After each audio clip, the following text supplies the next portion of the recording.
தந்தை மகன் தூயாவின் பெயராலே ஆமீன். லூக்கா எழுதிய நற்செய்தி வாசகம் அதிகாரம் 4 இறைவசனங்கள் 31 முதல் 37 முடிய. அக்காலத்தில் இயேசு கலிலேயாவில் உள்ள கப்பர்நாகும் ஊருக்கு சென்று ஓய்வு நாட்களில் மக்களுக்கு கற்பித்து வந்தார். அவருடைய போதனையை குறித்து அவர்கள் வியப்பில் ஆழ்ந்தார்கள். ஏனெனில் அவர் அதிகாரத்தோடு கற்பித்தார். தொழுகை கூடத்தில் தீய ஆவியான பேய் பிடித்திருந்த ஒருவர் இருந்தார். அவரை பிடித்திருந்த பேய், ஐயோ நாசரேத்து இயேசுவே, உமக்கு இங்கு என்ன வேலை?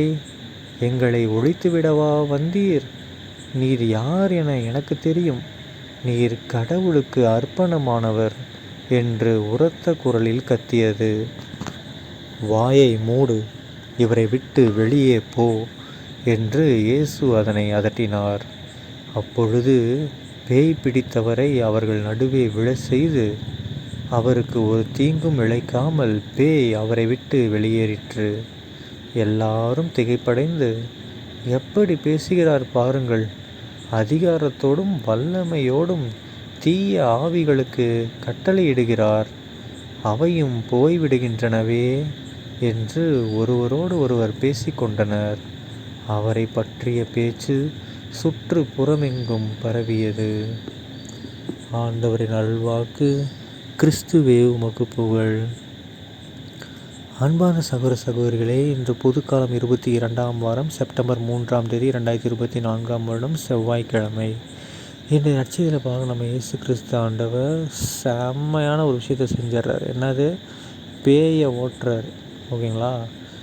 அதுக்கு முன்னாடி பாருங்களேன், அவர் இயேசப்பா மக்களுக்கு கற்பித்து வந்தார். ஓய்வு நாட்களில் மக்களுக்கு கற்பித்து வந்தார். ஒருவேளை அந்த மக்கள் ஓய்வு நாளில் ரெஸ்ட் எடுக்கலாம் வீட்டில் இருந்திருந்தாங்கன்னா என்ன இருந்திருக்கும்? இயேசுடைய போதனைகளை கேட்டிருக்க முடியாது. கேட்காதவங்க உடலோ உள்ளமோ ஆன்மாவோ தூய்மையாக இருக்க வாய்ப்பு இல்லை. ஆனால் ஓய்வு நாளில் இயேசு கற்பிக்கிறாருன்னு தெரிஞ்சும் மக்கள்லாம் என்னது, ரெஸ்ட் எடுக்காமல் இயேசுவை தேடி வந்திருக்காங்க போதனை கேட்கணுன்ட்டு. நம்மளும் என்ன பண்ணோம்? ஓய்வு நாளில் ரெஸ்ட் எடுக்காமல் ஒழுங்காக எழுந்துச்சி என்ன பண்ணணும்? சர்ச்சுக்கு போகணும். அப்போ தான் நமக்கு என்ன ஆகும்? கண்டிப்பாக நல்லதே நடக்கும். இயேசுடைய வார்த்தை நம்ம காதுகளை பூந்து மனதில் பதியும் போது கண்டிப்பாக தூய ஆவியானவர் செயலாற்றுவார். இது நமக்கு தெரியும். கரெக்டுங்களா? அதனால என்ன ஆகும்? தீய ஆவி நம்மளை விட்டு போகும். எப்படி இந்த இன்றைய நட்சத்திரம் ஏசப்பா ஒரே வார்த்தையாலே பேயை ஓட்டுறாரோ அந்த மாதிரி ஓடும். ஆனால் இந்த நட்சத்திரம் பாருங்கன்னா ஒரு அதிசயம் என்ன அப்படின்னா, மக்கள் மனிதனாக இருக்கிறவங்களால கடவுளை கண்டுபிடிக்க முடியல ஏசப்பாவை. ஆனால் பேய் கண்டுபிடிக்குது பாருங்கள். ஏசப்பா உங்களுக்கு என்ன இங்கே வேலை? நீ யாருன்னு எனக்கு தெரியும், நீங்கள் கடவுளுக்கு அர்ப்பணமானவர். ஓகேங்களா? அவர் தான் கடவுள், எனக்கு தெரியும். எங்களெல்லாம் ஒழிச்சு கட்டுறதுக்கு தான் வந்துட்டிங்களா அப்படின்ற மாதிரி சொல்லுது பேய் பாருங்கள். பேயே கண்டு கொண்டுருச்சு. நம்ம இன்னும் ஏசப்பாவை கண்டு கொள்ளாமலேயே வாழ்ந்துட்டுருக்குறோம். அவரோட வல்லமை என்னென்னு பேய்க்கு தெரியுது, நமக்கு தெரிய மாட்டேங்குது பாருங்கள். ஸோ நீங்களாலும் என்ன பண்ணணும்? ஒழுங்காக இயேசுடைய வல்லமையை புரிஞ்சுக்குவோம். எப்படி புரிஞ்சிக்க முடியும்?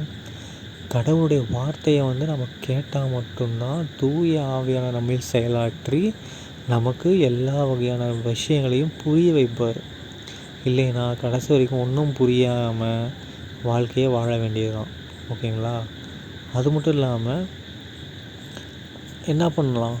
வார்த்தை கேட்க கேட்க தூய ஆவியினர் உள்ளே வர வர நம்ம எல்லாருக்குள்ளேயும் சில தீய ஆவிகள் இருக்கும். இப்போ நீங்கள் நினைக்கலாம் எனக்கெல்லாம் ஒன்றும் இல்லைன்னு நினைக்கலாம். பட் உங்களுக்கும் இருக்கும். ஏதாவது ஒரு வகையான தீய எண்ணங்கள், தீய ஆவிகள் நம்ம உடம்புல இருக்கும், நமக்குள்ளே இருக்குது. அது எண்ணங்களாகவோ சிந்தனைகளாகவோ ஏதாவது வகையில் நம்முடைய உடலில் ஆக்கிரமிச்சுக்கிட்டு இருக்குது. அதை வெளியேற்றணும் அப்படின்னா கண்டிப்பாக தூய ஆவியானவர் உள்ளார வரணும். ஓகேங்களா? அப்படி உள்ளார வரணும் அப்படின்னா நம்ம இயேசு கிறிஸ்துடைய வார்த்தைகளை கேட்டால் மட்டும்தான் தூய ஆவியானவர் நமக்குள்ளே கிடைப்பார். வித்தவுட் இயேசு கிறிஸ்து நம்மளால் தூய ஆவியானவரை பெற முடியாது. ஓகேங்களா? ஸோ இயேசு கிறிஸ்துவின் மூலமாக நாம் அவருடைய வார்த்தைகளை தியானிப்பதன் மூலமாக இறை வார்த்தையை தியானித்து தூய ஆவியானவரை நம்முடைய உள்ளத்தில் வர வைப்போம். சரிங்களா? தந்தை மகன் தூய ஆவியின் பெயராலே ஆமீன். இயேசுக்கே புகழ், இயேசுக்கே நன்றி, மரியே வாழ்க, இயேசுவின் ரத்தம் ஜெயம்.